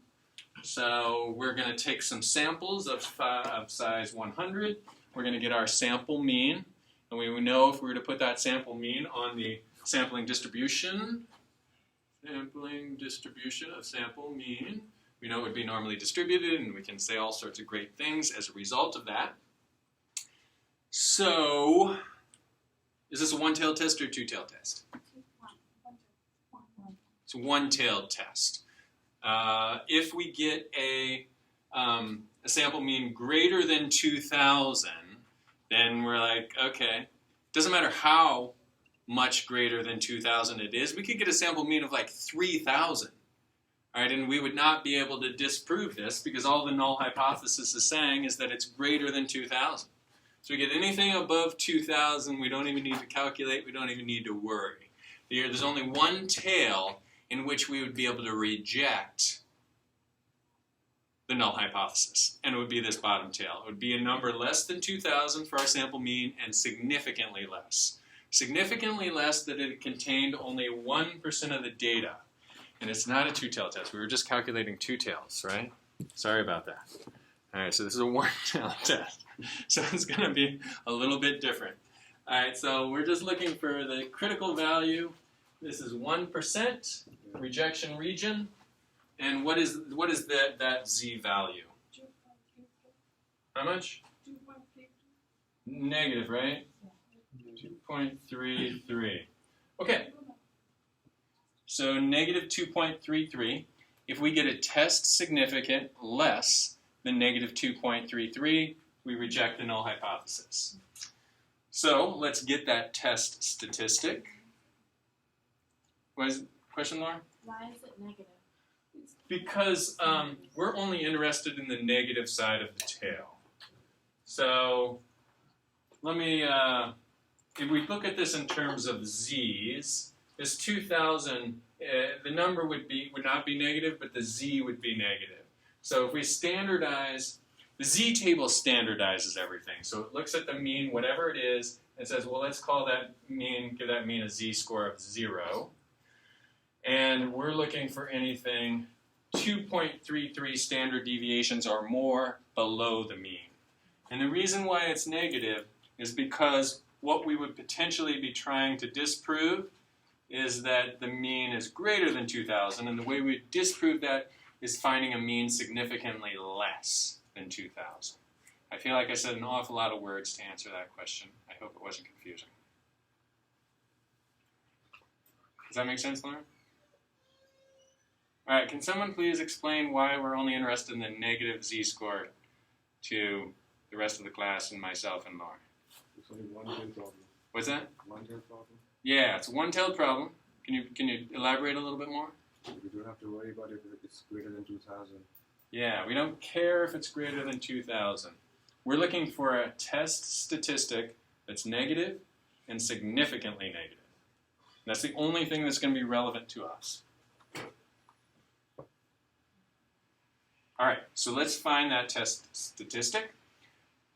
We have a sample mean of 1955. We know the population, standard deviation of 150. So let's find our standard deviation of sampling distribution of sample mean is 150 divided by the square root of n, which is 100. So that's 150 divided by 10.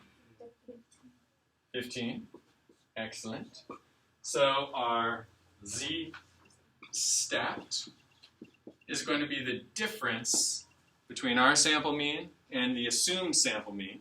So 1955 minus 2,000 divided by 15. All right, equals what? -3. Negative 3, exactly? All right, fantastic. So that's negative. What? Negative.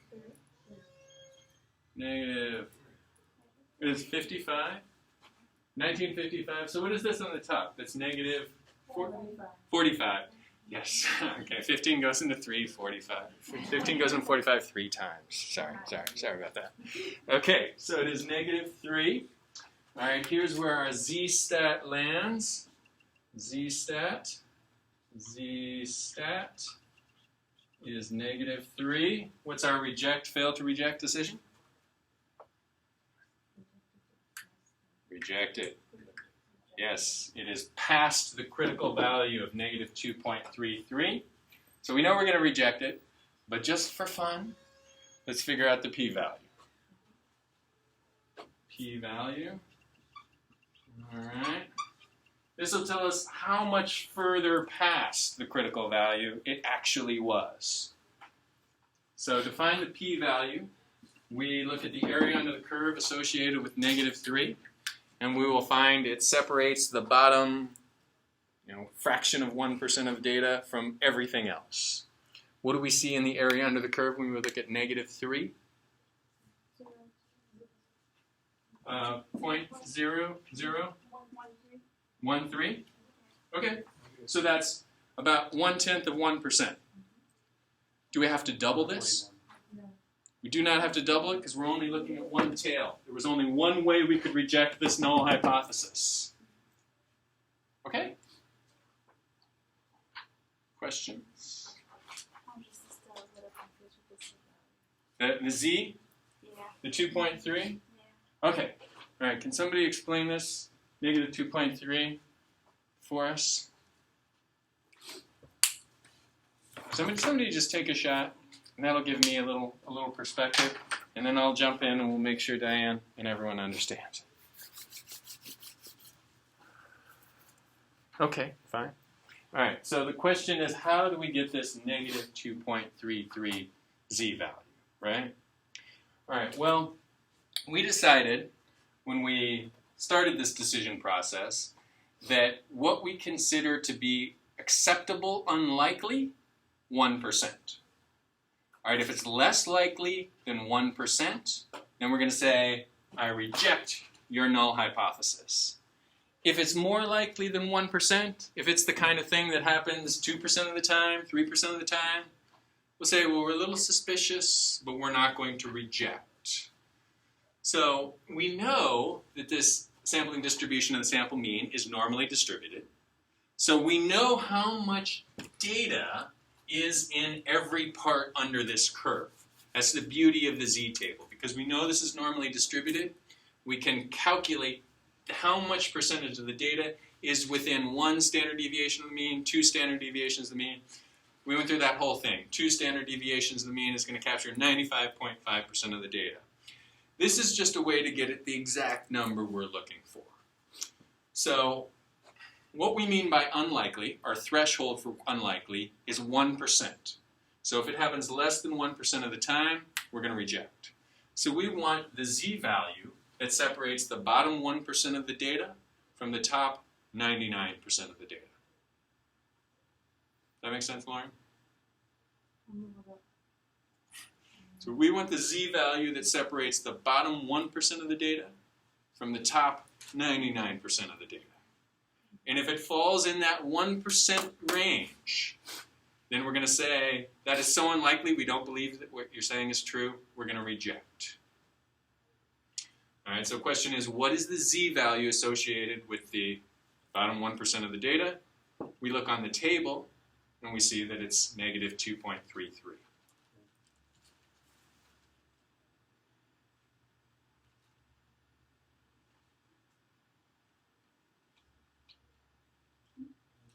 Any questions?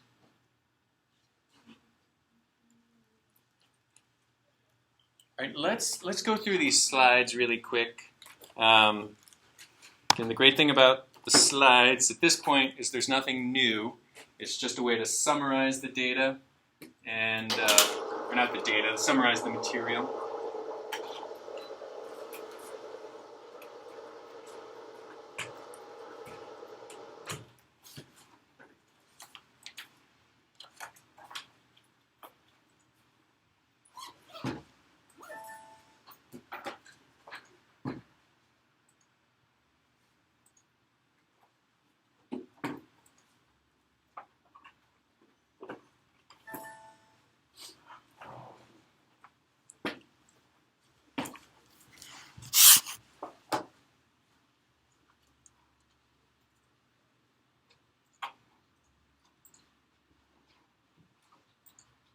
All right, so today we talked about statistical hypothesis testing, and we talked about using a population mean for this hypothesis testing.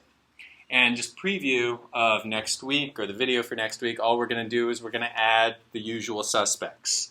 Testing for a proportion, testing for a mean difference, and testing for a population or proportion difference. So we're just going to add those components. We're going to have a couple new formulas, or one new formula pretty much for each, and we're going to use the same thought process. We talked about the nature, we talked about establishing the hypothesis, we talked about one-tailed tests, two-tailed tests, and then lastly we talked about using the t-distribution if we don't know the population mean. So, let's see. In the hypothesis testing, a statement called the hypothesis is made about some characteristic.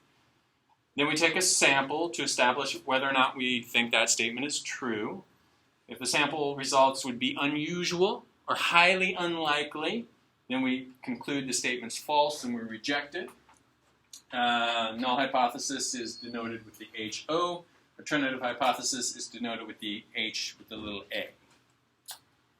All right. So the status quo position serves as the null hypothesis. So again, we need compelling evidence to reject the null hypothesis. Something that is only 10% likely, only 5% likely, only 1% likely. You could choose any significance level, but we need compelling evidence, and we decide before we start the test what we mean by compelling evidence.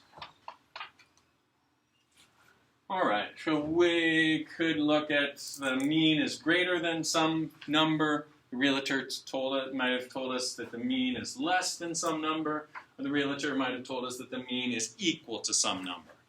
And the alternative hypothesis would just be the opposite of that. Note that the two-tailed tests are when we're saying something is equal to a certain number. And we could make a mistake, or not make a mistake, we could disprove that one of two ways. That means we need a two-tailed test. One-tailed test, we only disprove it one way.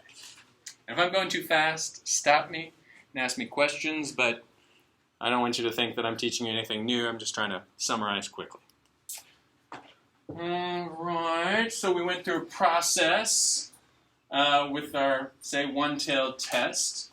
The sampling distribution of the sample mean is key to making our decisions, because we know if we take samples, it goes on that beautifully normally distributed sample mean, or sampling distribution of sample mean, and then we can say, well, that's only 5% likely or 1% likely because of what we know about the sampling distribution of the sample mean.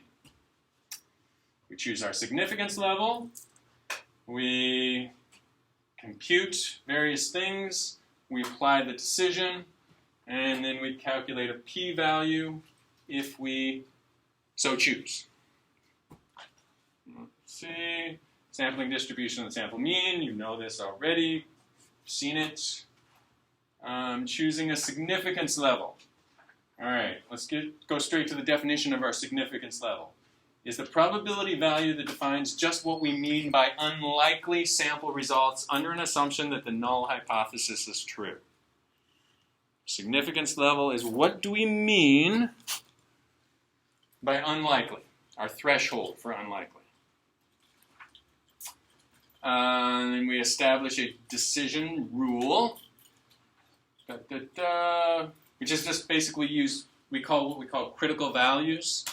In the first example we did after break, we said negative 1.96, positive 1.96, those are our critical values.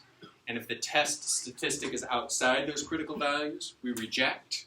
And that was the question me and Diana and Lauren got into with what's the negative 2.33. Well, that's the critical value. That's the point where it crosses into that's so unlikely that we're going to reject what you say. Okay. All right, so we reject, decision rule. This is all talking about a one-tailed test.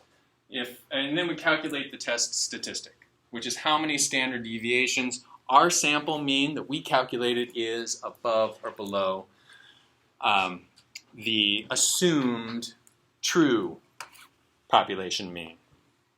And if it is more extreme, our test statistic is more extreme, then we reject the null hypothesis.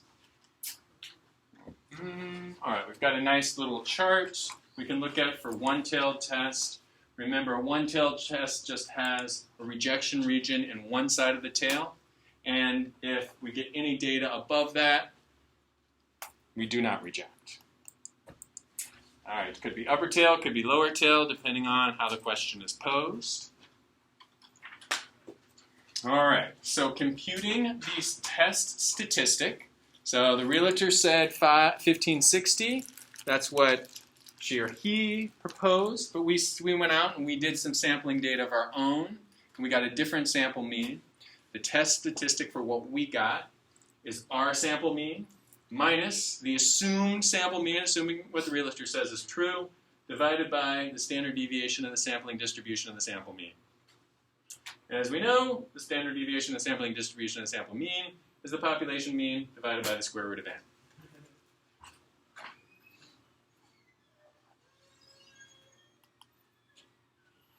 Okay.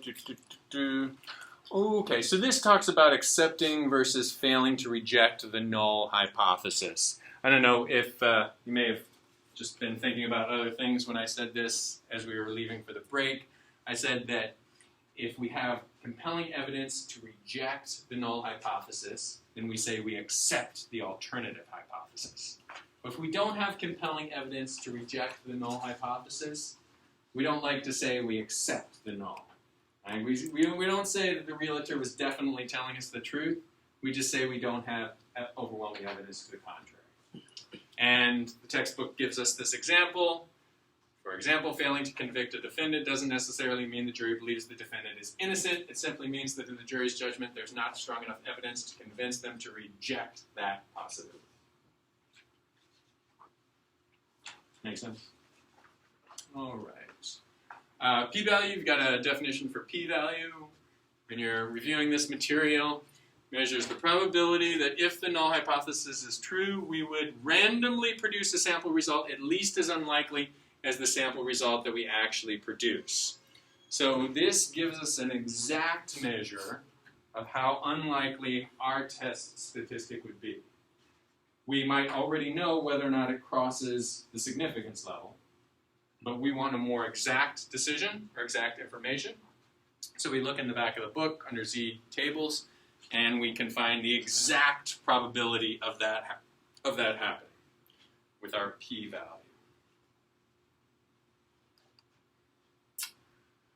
Okay, this is generalizing the test procedure. You can state the null and alternative, choose the test statistic, meaning you're going to use the Z or the T, and the significance level, you're going to use 10% significance, 5% significance level, 1%. Compute the value of your test statistic, and apply the appropriate decision rule and make your decision. And we talked about how the critical value version will give us the same answer as the p-value version. The critical value is this negative 1.96, positive 1.96, or it could be different depending on what our significance level is.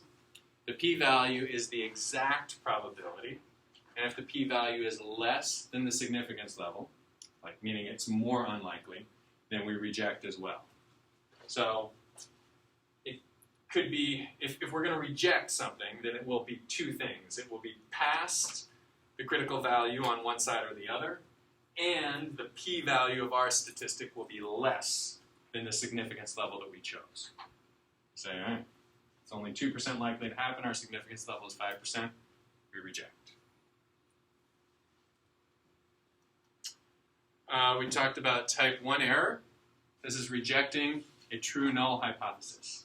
We storm into that realtor's office and we say, what you said was wrong. Well, the realtor, if he or she took statistics, might say, well, this happens 5% of the time. This happens 1% of the time. You need to look on the extreme edges of the tail. So we could be wrong, whatever we choose as our significance level. Our significance level measures the maximum probability of making a type 1 error.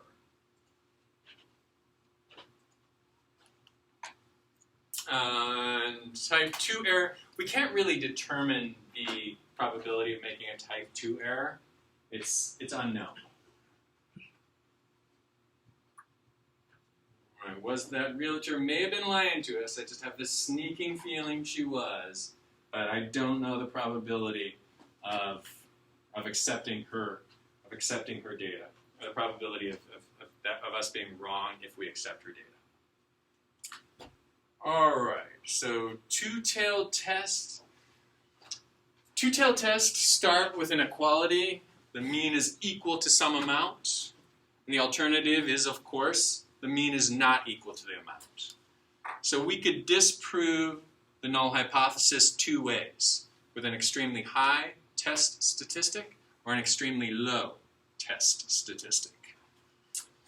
So when we're calculating the critical values, we take the significance level divided by 2, put half of it in the upper tail, half of it in the lower tail. We calculate the test statistic as the difference between our means divided by the standard deviation of the sampling distribution and sample mean. And then remember, the p-value for a two-tailed test needs to be doubled once we look in the back of the book. Okay, so two-tailed test. We're going to have our critical value, which would be a z-value, right, depending on the significance level. And that's how it would break down. Okay, two-tailed test, form a hypothesis, conduct a two-tailed test of the population mean simply by constructing. Okay, this is the first thing we did. Remember, I started off class by constructing a confidence interval. I said that if what the realtor says is true, that the average rent is $1,560, what would we get for our sample means 90% of the time when we test for sample mean? And we crunched it out. It was like between 1543 and 1586. And that's the way we've done confidence intervals up until now. And this hypothesis testing is using that exact same type of math. It's just looking at it a different way. It's not just to annoy you, it's to think about how scientists make these types of decisions. How scientists are methodical about supporting their decisions and understanding what assumptions they're making, understanding what type of error they could be making, and the probability associated with those. Okay, now, if we do not know the population standard deviation, we need to make two changes. And those are, one, sample standard deviation, which is going to be a little bit bigger. I don't think you'll ever have to calculate it in this class, but you'll know how to calculate it on Excel if you need to. The other thing we need to do is use the t-distribution, which is going to be a little bit shorter and fatter than the z-distribution. It's going to give us a wider interval to account for the unknown factors. Okay. We can do one-tailed, two-tailed, same thing with t. P-values, we could calculate p-values with the t-distribution, but because the chart in the back of the book doesn't give you a lot of information, you would either just have to estimate based on what it says in the back of the book, or you could use Excel for an exact p-value. There's definitely no quiz questions where you have to get a p-value for a t-distribution, but you just may want to realize that or be cognizant of that, because if you do this in the real world, you'll just have to get the exact number from Excel. End of slideshow. All right, applause, please. Just kidding. That was a joke. Okay, so like I said, I will be here next week. I'd recommend you come, and it'll be a good chance to go over questions, go over Excel. You're used to coming on Mondays anyway, so you get a bonus. You get a video, which will just be pretty straightforward information, and then we could work together next week. And also, if you can't make it next week, I'm always available. I'm here Mondays and Thursdays, and I'm here other times too. If you have any questions, you can email me. We can set up a time. And that's all I have. If you have questions, feel free to stay and ask them. If you have questions. I get the feedback. For the Z, to get the Z score, to get the critical value, I don't know why the significance level, I'm getting so caught up on this. So if it's a 5%, so I just do 1.05, and you mark up that value in the back of the book. Because that's how If we're one failed test, yeah. that's how that's only for one test. So If two, you can divide the critical value by the significance level by 2. Sorry. I know it's tough. Maybe I know. that's why I was like, why is this working with some questions and not others? I was so confused. Oh my gosh. Well, this is good. This is good. You've thought through that process, and you've obviously got it. Now you've made that discovery. It means you're thinking critically.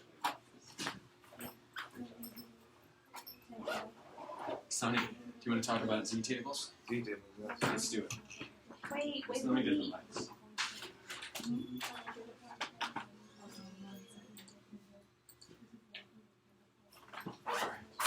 What do we have?